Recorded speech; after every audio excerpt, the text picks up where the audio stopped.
We're going to stay in Joshua. We're going to go to chapter 9. It's going to tell you something. Chapter 9, verse 11. Chapter 9 talks about these people who's on the other side of Jordan. They're called the Gibeonites. The Gibeonites. These Gibeonites, they know that the Israelites, just like Rahab in Jericho, they know the Israelites is taking down every country that they come upon, because they about to take that land. The Most High promised them that land. They taking them all down. These Gibeonites, they realize eventually they're going to get taken down.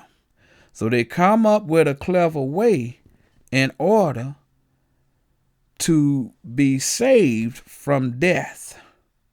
So they trick the Israelites into believing that they're coming from a faraway land and not one of their neighbors.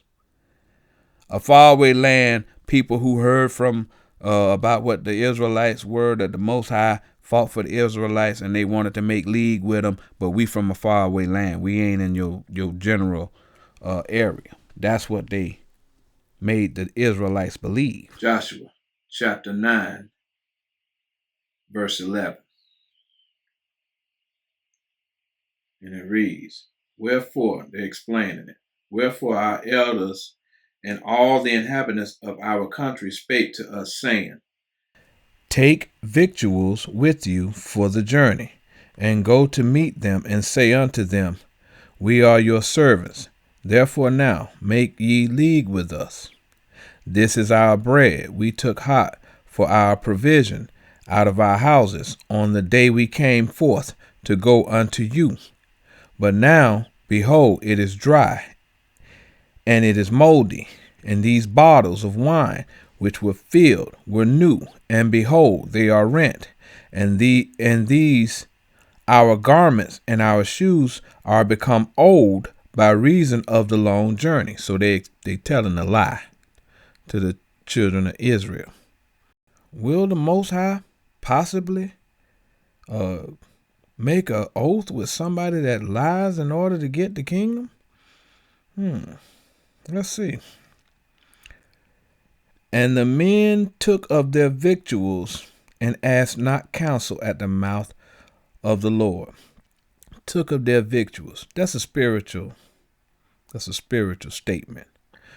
Took of their victuals means that they believed them. They bought what they were selling. When it's talking about buying and selling on the Sabbath, it ain't talking about physical money. It's talking about people convincing people to believe doctrines, and then the people actually believe in the doctrine. That's the person who's trying to get you to believe their doctrine. They're selling you something. And if you believe it, you buying what they selling. That's what buying and selling mean in the scriptures spiritually. But the Israelites bought what they were selling. They ate of their victuals. All right. And Joshua made peace with them and made a league with them and let them live. And the princes of the congregation swear unto them. When you swear, that's an oath. Remember, those two men swore unto Rahab. This is Joshua. He swore that he'd let them live, right? And it came to pass at the end of 3 days after they had made a league with them, that they heard that they were their neighbors, and that they dwelt among them. And the children of Israel journeyed and came unto their cities on the 3rd day. Now their cities were Gibeon and Chephirah and Beeroth and Kirjath Jearim. And the children of Israel smote them not, because the princes of the congregation had sworn unto them by the Lord God of Israel, and all the congregation murmured against the princes. We read Romans 15:4, and it said that was written aforetime, was written for your learning. Notice how the same thing is happening, and how the Israelites are angry that the Gentiles are getting the opportunity at salvation. People are upset about that. The same thing happened back then.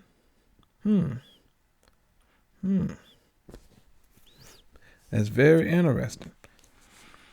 So the Bible is a real book. It's telling you everything that happened before is going to happen again. It's happening right now. All right. So, verse 22. And Joshua called for them. So Joshua's angry because he know they deceived him in order to get the kingdom. And Joshua called for them, and he spake unto them, saying, Wherefore have ye beguiled us? Beguiled means tricked. Saying, We are very far from you, when ye dwell among us.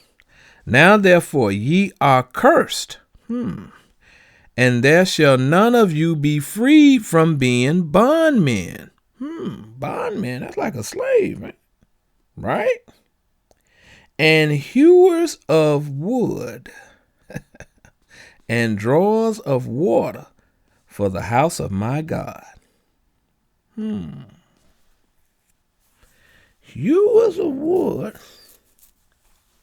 and drawers of water. We're going to get it. Let's go to Mark 8. We're going to Mark 8:24. And he looked up and said, I see men as trees walking. So, the men are trees. Oftentimes, trees are teachers. But in this sense, trees are men. But what's a hewer? A hewer fashions trees into usable beams. A hewer is a teacher. Y'all see that? There's this guy on YouTube. His name is the Survival Sherpa. And because I wanted to make sure I knew exactly what a hewer was. He's got a video about hewing a 10 by 10 pine beam. And it shows you how he's cutting off the rounded edges to make them square so that they're usable to build a house. Building the house of the Most High. He's saying, y'all his slaves to teach the people. That's like a compliment. You're going to be working for the Most High. You're going to be teaching for the Most High. Wow. Don't sound so bad now, do it? A hewer of wood is a person who teaches the Most High's doctrine. That's what a hewer of wood is. Wood are men. And you're going to break off all those rough edges off of those men. And you're going to make them usable. Because you're going to teach them. That's your job. That's the job of the Gentiles. Y'all got the same job that the Israelites got. We're supposed to teach you, and you're supposed to spread it and teach others. That's how it works. But then it also said you're going to be drawers of water. Let's get this water. Ephesians chapter 5 and verse 26. That he might sanctify and cleanse it with the washing of water by the word. So a draw of water will have understanding of the word. Teachers. That's what hewers of wood is, and that's what drawers of water is. So let's go back to Joshua 9:22. And he called for them, and he spake unto them, saying, Wherefore have ye beguiled us, saying, We are very far from you, when ye dwell among us? Verse 23. Now therefore ye are cursed, and there shall none of you be free from being bondmen. Slaves of the Most High. You ain't the only slaves, trust me. And hewers of wood, teachers, and drawers of water for the house of my God.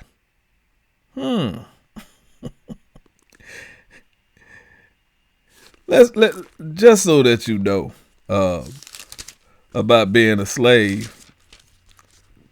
Let's go to Ephesians 3:1. For this cause I, Paul, the prisoner of Jesus Christ for the Gentiles. Paul was a prisoner too. Y'all see that? Let's turn to chapter 4. I therefore, the prisoner of the Lord, beseech you that ye walk worthy of the vocation wherein ye are called. That's what y'all called to do. Y'all called to teach the word. Hewers of wood and drawers of water. That's your job.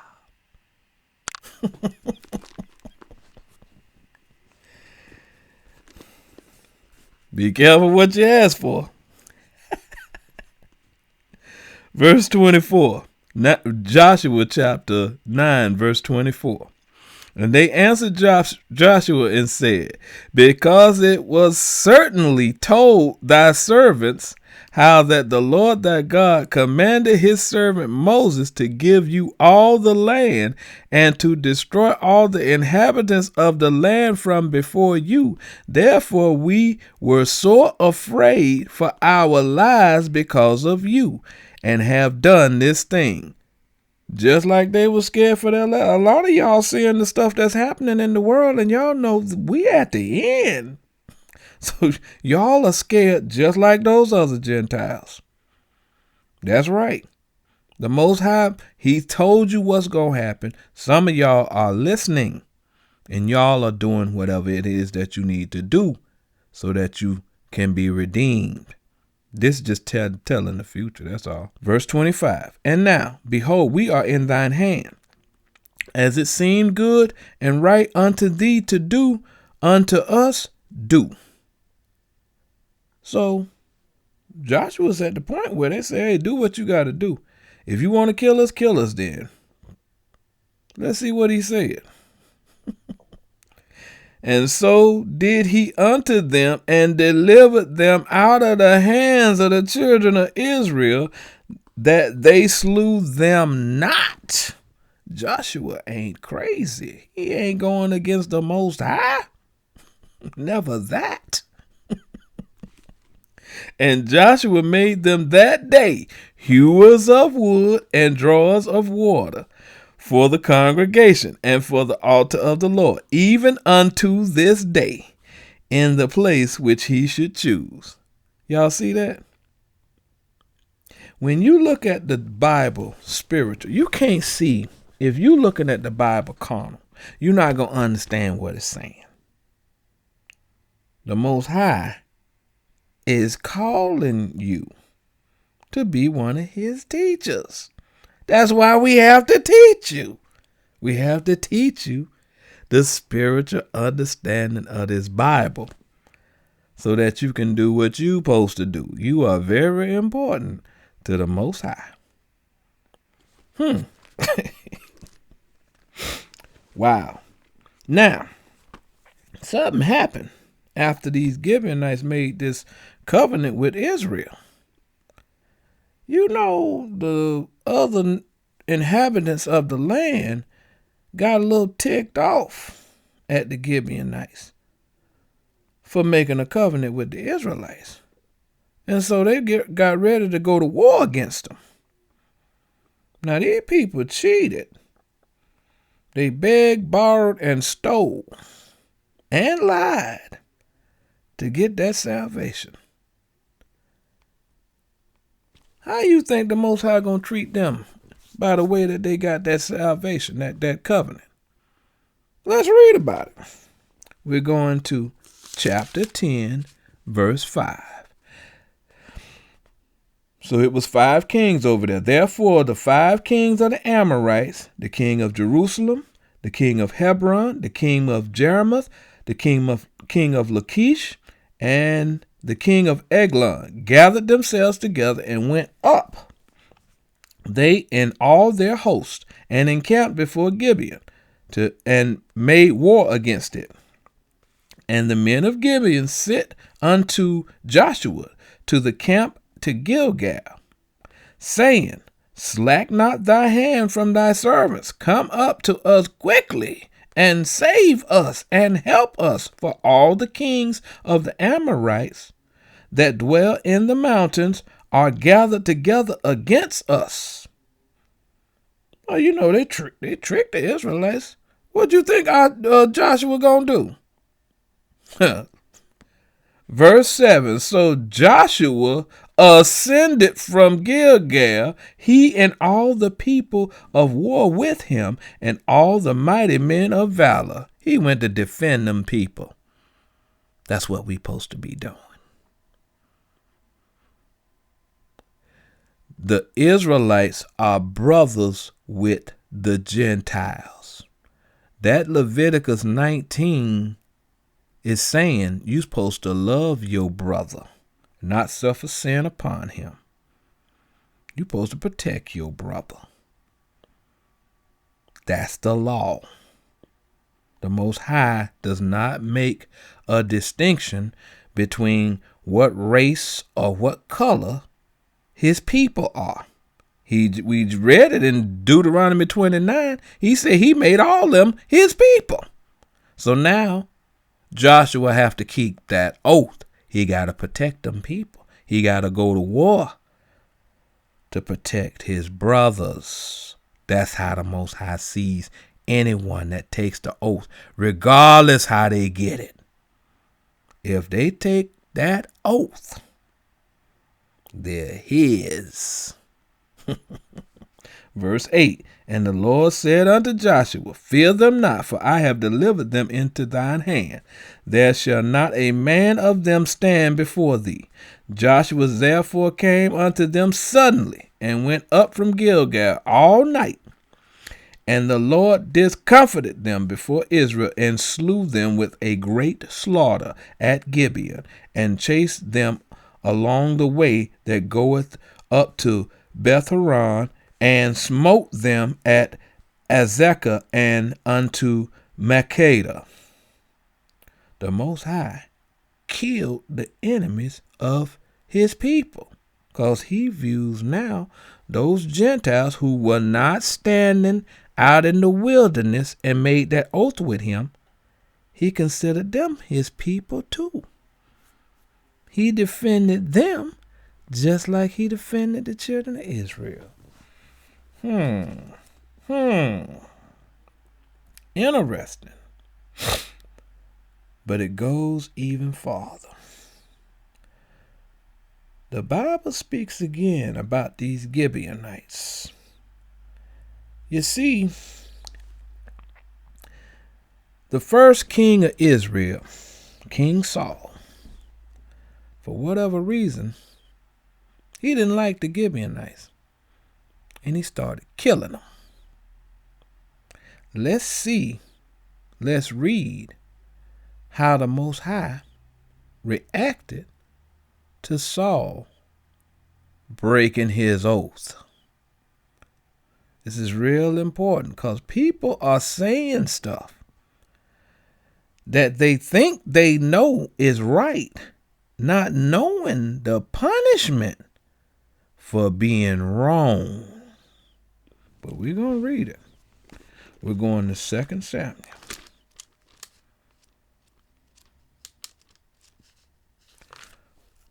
Chapter 21. We're going to start at verse 1. Then there was a famine in the days of David 3 years, year after year. And David inquired of the Lord, and the Lord answered, It is for Saul and for his bloody house, because he slew the Gibeonites. So wait a minute. The Lord is plaguing Israel over those Gentiles that Saul killed. He caused a famine to come in the land because Saul broke that oath. Verse 2. And the king called the Gibeonites and said unto them, Now the Gibeonites were not the children of Israel, as we just read, but the remnant of the Amorites, and the children of Israel had sworn unto them. And Saul sought to slay them in his zeal to the children of Israel and Judah. Wherefore David said unto the Gibeonites, What shall I do for you? He trying to get this curse off of Israel. And wherewith shall I make the atonement that ye may bless the inheritance of the Lord? The Most High say, I'm not going to bless y'all, Israelites, until y'all fix this. Y'all have to fix this. That's right. Verse 4. And the Gibeonites said unto him, We will have no silver nor gold of Saul, nor of his house, neither for us shalt thou kill any man in Israel. So they righteous people. And he said, What ye shall say, that will I do. That's what David said. Whatever y'all want, I'm willing to do it to get this curse off of Israel. And they answered the king, The man that consumed us, talking about Saul, and that devised against us that we should be destroyed from remaining in any of the coasts of Israel, let 7 men of his sons be delivered unto us, and we will hang them up unto the Lord in Gibeah of Saul, whom the Lord did choose. And the king said, I will give them. So the Most High getting ready to kill Saul's house, because Saul killed his people, because the Gibeonites are his people. Those Gentiles have equal inheritance. The Most High, anybody that takes the oath with the Most High has equal inheritance. The Most High does not care about the bloodline of Israel. It's the spiritual house that he cares about. Going to be a whole lot of people from Israel going to be put to death. Whole lot of them. There's going to be a whole lot of people who are spiritually Israel that's going to be redeemed, because that's who he wants. Let's read on. Verse 7. But the king spared Mephibosheth, the son of Jonathan, the son of Saul, because of the Lord's oath that was between David and Jonathan, the son of Saul. So David and Jonathan made an oath to take care of one another's family way back when. right? And so whenever Jonathan died, David let Mephibosheth eat at his table. All right, even though Mephibosheth betrayed him, but that's another story. But David spared his life. But the king took the 2 sons of Rizpah, the daughter of Aiah, whom she bare unto Saul, Armani and Mephibosheth, and the 5 sons of Michal, the daughter of Saul, whom she brought up for Adriel, the son of Barzillai, the Maholathite. And he delivered them into the hands of the Gibeonites, and they hanged them in the hill before the Lord. And they fell all 7 together, and were put to death in the days of harvest, in the first days, in the beginning of the barley harvest. The Most High takes his oath so seriously that even the Gentiles that convert and take the oath, he will destroy an Israelite who tries to break the oath that he accepted with that Gentile. That's very important information. All right. It's important that you know that the words of men don't matter to the Most High. All these words, these people talking, saying all this crazy stuff about what's going to happen, what ain't going to happen. When we reading what's going to happen, Most High, the only way you know what the Most High going to do is you read what he did. He said, I changed not. His word only is important, and only his word can save. You must follow the spiritual word, the spiritual words that were left as an example. All men who convert to the spiritual commandments of the Most High will be redeemed. All men.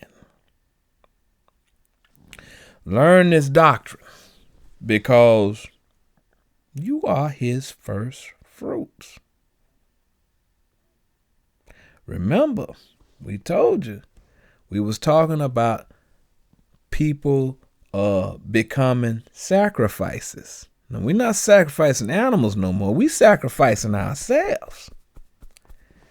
You have to be without blemish. So you have to be taught the law, the spiritual understanding of this law, so that you can kill that old man. And then we present you to the Most High. Most High, we taught him this, and the other. He learned how to remove sin from his life. Now he's ready to be redeemed. He's without blemish. That's how it works. So we have to teach you. After you receive the understanding, you must teach it to every creature. That's what the books say. Remember, you are hewers of wood and drawers of water. Do not argue with foolish men who follow other doctrines. It's not profitable. They can say that the Gentiles are not going to get the kingdom till they blue in the face, but they don't have any power. You see, the Most High has the power. The Most High only wants obedience. That's what he wants. Don't pick up this cup if you can't do what he say. There's a lot of things spiritually that you all are going to learn. But if you cleave to your old ways, The Most High is not going to accept any offering that has blemish. So let me take the time to welcome you to the house of Israel, which is the spiritual house of the Most High. Those who convert from their carnal ways and they convert to the spiritual example that Christ left us, they are the house of Israel. The Most High said He gonna change your name to Israel. So, welcome. We have a lot of work to do. It's gonna be important in the coming lessons and classes that you pay close attention, because we don't have a whole lot of time. And with that, I bid you shalom.